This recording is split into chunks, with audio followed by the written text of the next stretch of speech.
This is the most needed passage for this generation. It's Isaiah chapter 55.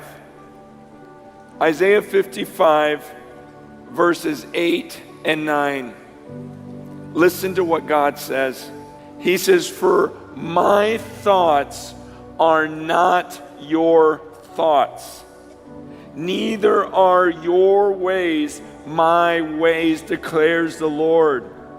For as the heavens are higher than the earth, so are my ways higher than your ways, and my thoughts than your thoughts."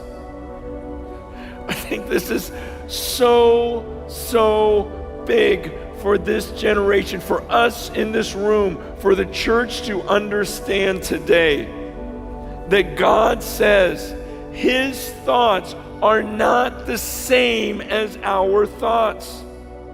We live in a time when everyone wants to get on Twitter and share their thoughts because they believe their opinions and their way of thinking is so profound. And everyone believes they have something to say. Many of you maybe even came here today going, "Man, I wish I could get on that stage because I have some things to say." Everyone has this Facebook page where they put their thoughts. Everyone's starting some sort of blog where they share their thoughts. And we'll go to different places and we'll listen to people share their thoughts. And they really believe in what they're teaching. And so much of today's theology, I've read these books where people are questioning doctrines that we've held for centuries. And the way they argue for so many of these things is, look, I would never do this, so why would God do it? I would never think. They use their own thinking and own reasoning, and yet God makes it so clear. He goes, you know what? Your thoughts, they're not the same as mine. In fact, the Bible says in that verse, as high as the heavens.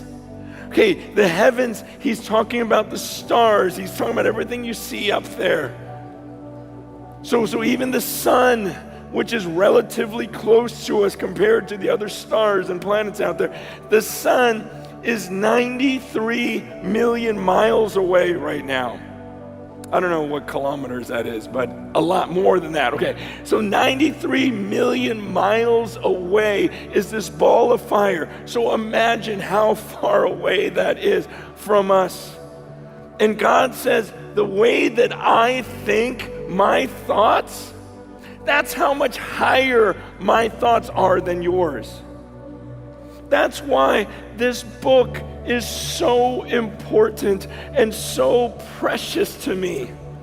Because when I get alone in the morning, I don't sit there and just think out of my own mind or my own heart or my own desires. Why would I do that? God says, my thoughts are infinitely beyond yours, and my ways are not your ways. We need to humble ourselves. I know this is a generation that has a real struggle with the idea of truth because they believe that they can find their version of truth, and they believe their own thoughts, and they value their own thoughts. And that's why I love that passage. God reminds me that the next time someone goes, hey, you want to know what I think? I just go, not really. I mean, who cares? Who cares what you think? Who cares what I think? Who cares what I feel?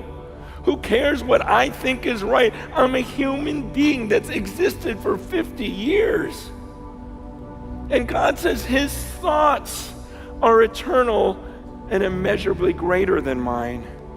And it's time for us to stop listening to all the opinions and even valuing speakers like me and just saying, you know what, just open the word to me. Just open this book. There's a passage in Ecclesiastes that I also love. Ecclesiastes chapter 5 is such a good reminder to me.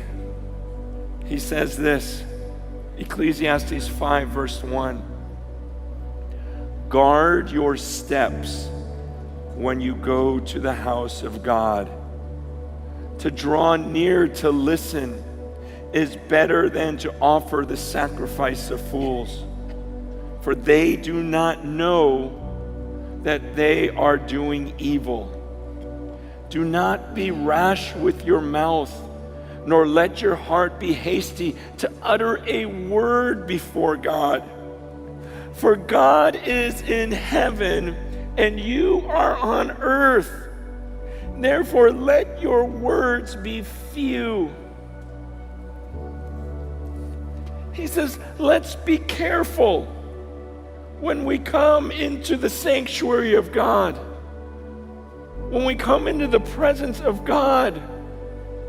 We live in a time when everyone is quick to speak. And like that verse says, they offer the sacrifice of fools. They just start talking because they don't know that they are doing evil.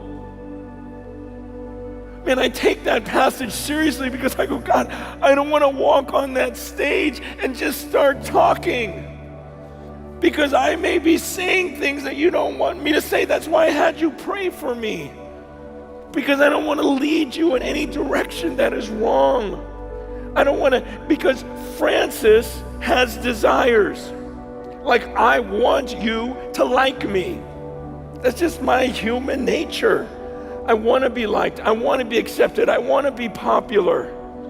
And so then I may say things to get a reaction that is favorable towards me. And that's a scary thought, that I would come on a stage and draw attention to myself. And God says, when you get up there, be careful with your mouth. Guard your lips. You may start talking and not even realizing that you're doing something evil. God is in heaven, and his thoughts are as high as the heavens are above the earth. That's how much higher his thoughts are than your thoughts.